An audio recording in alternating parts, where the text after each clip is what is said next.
So, dear student, today we will learn about the thyroid gland. Thyroid gland, it is one of the important endocrine gland of our body. Meaning of thyroid is shield-like.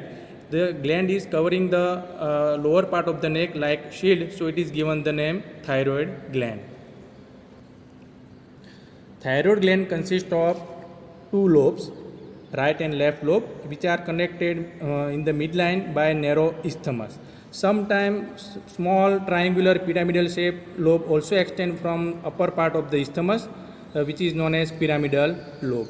Sometime from hyoid bone to the isthmus, sometime fibromuscular gland which is extending, which is known as levator glanduli thyroidi. Each gland lies against C5 to T1 vertebra, which is also embracing the upper part of the trachea that you can see here. This is just behind the thyroid gland. This is the trachea, the tracheal rings you can see. Each lobe extends from the middle of the thyroid cartilage to the fourth or fifth tracheal ring, and extent of the isthmus is from second to fourth tracheal ring. Now we will see the measurement. Each lobe measures 2.5 centimeter in length, 2.5 centimeter breadth, and 2.5 centimeter approximately in thickness. Isthmus is 1.2 centimeter broad and 1.2 centimeter wide.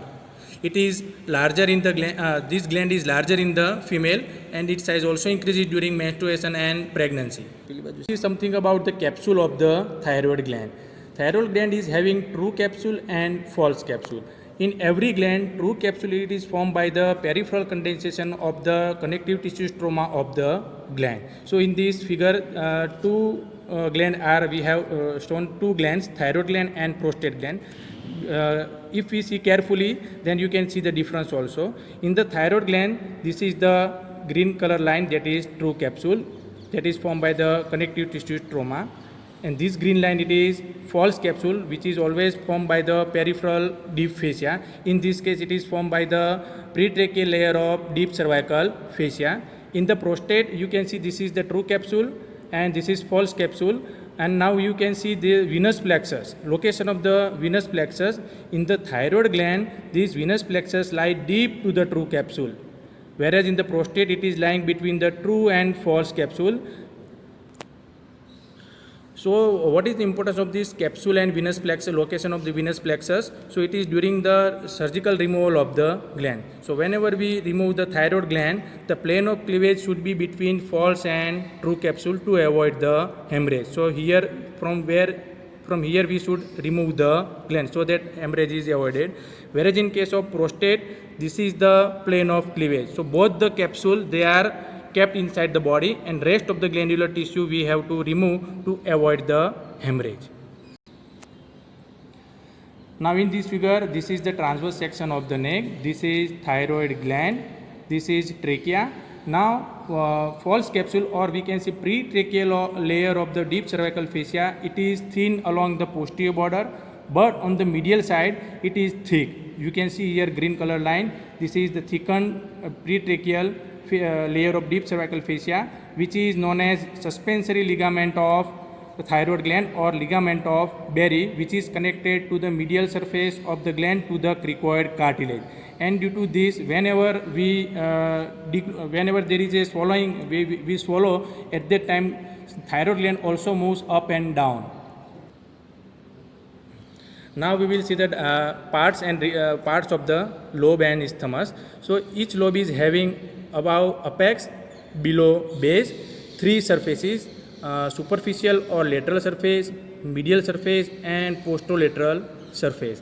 Each lobe is having two border, anterior border and this is posterior border. This is isthmus. Isthmus is having upper border, lower border, anterior surface, and one is posterior surface.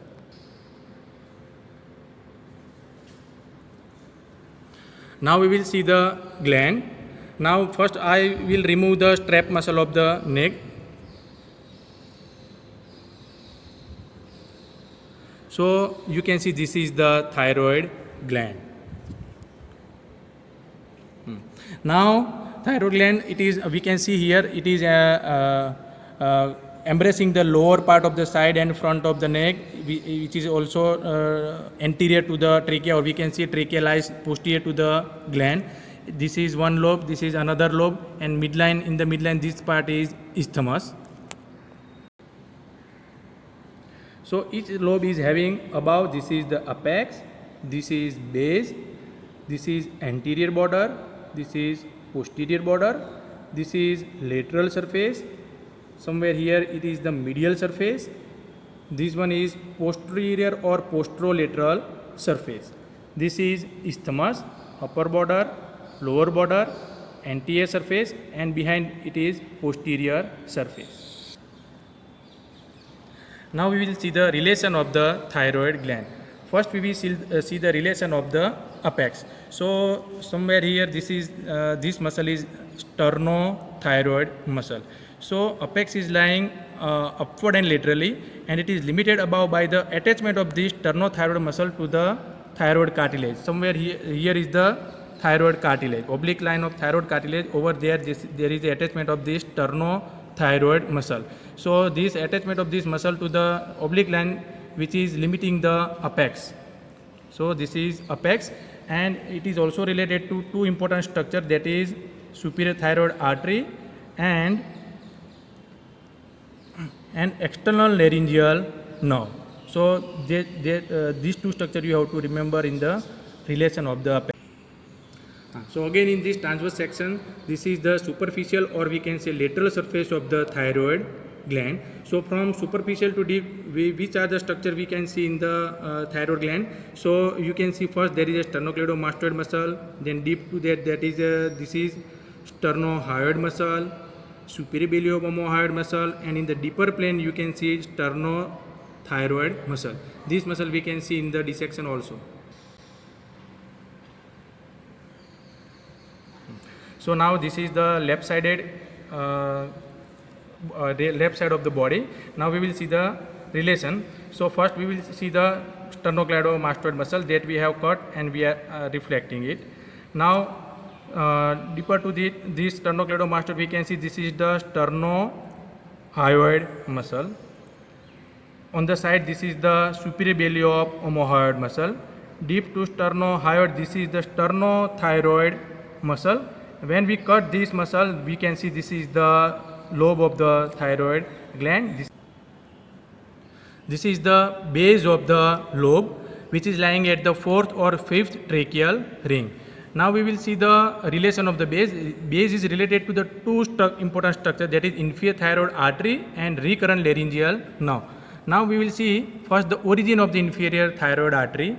You can see here this is the subclavian artery.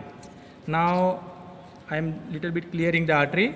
So from the subclavian artery there is a origin of thyrocervical trunk. From the thyrocervical trunk there is a origin of this inferior thyroid artery. That inferior thyroid artery passes behind the carotid sheath and it appears near the base of the gland. This is the inferior thyroid artery.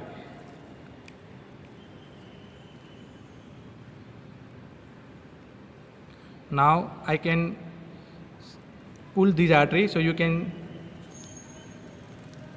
appreciate the inferior thyroid artery.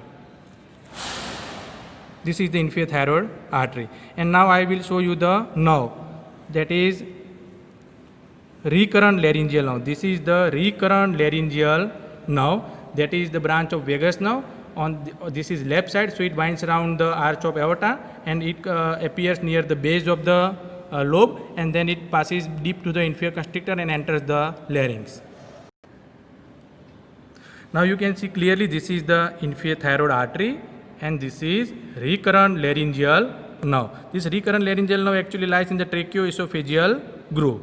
This is trachea, and behind somewhere here there will be the esophagus.